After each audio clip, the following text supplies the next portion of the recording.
आमचे विधिमंडळातील सहकारी आणि भारतीय जनता पक्षाचे ज्येष्ठ आमदार शिवाजीरावजी कर्डिले यांचं आज अतिशय दुःखद निधन झालं। हा आमच्या सगळ्यांकरताच एक धक्का आहे, कारण एक अतिशय प्रसन्न अशा प्रकारचं व्यक्तिमत्व, सातत्याने मोठा जनसंपर्क आणि मातीतनं तयार झालेलं अशा प्रकारचं ग्रामीण बाज असलेलं हे नेतृत्व होतं।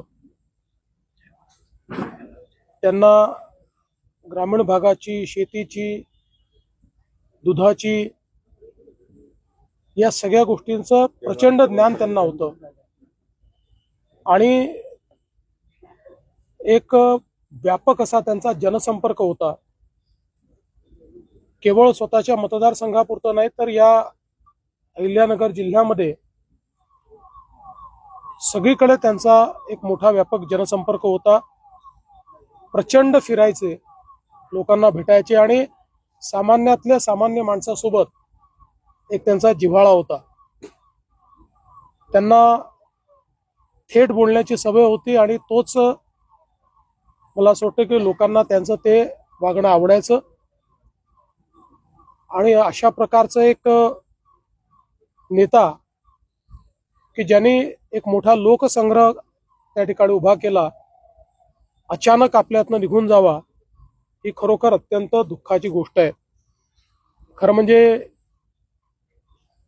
ते प्रकृतीने अतिशय स्वस्थ होते, केवळ त्यांना मध्यंतरी काही पाठीचा त्रास झाला, त्यामुळे 2 ऑपरेशन झाले त्यांचे, पण तरी देखील अतिशय मजबूत व्यक्तिमत्व होतं आणि म्हणूनच सगळ्यांना एक मोठा धक्का बसलेला आहे। त्यांच्या कुटुंबाकरता तर हा आघात आहेच, पण संपूर्ण भाजप परिवाराकरता आणि या संपूर्ण जिल्ह्याकरता देखील हा एक मोठा आघात आहे। त्यामुळे मी त्यांना विनम्र श्रद्धांजली या ठिकाणी अर्पित करतो आणि निश्चितपणे त्यांची उणीव ही आम्हाला वेळोवेळी जाणवेल हे मात्र निश्चितपणे या ठिकाणी सांगतो।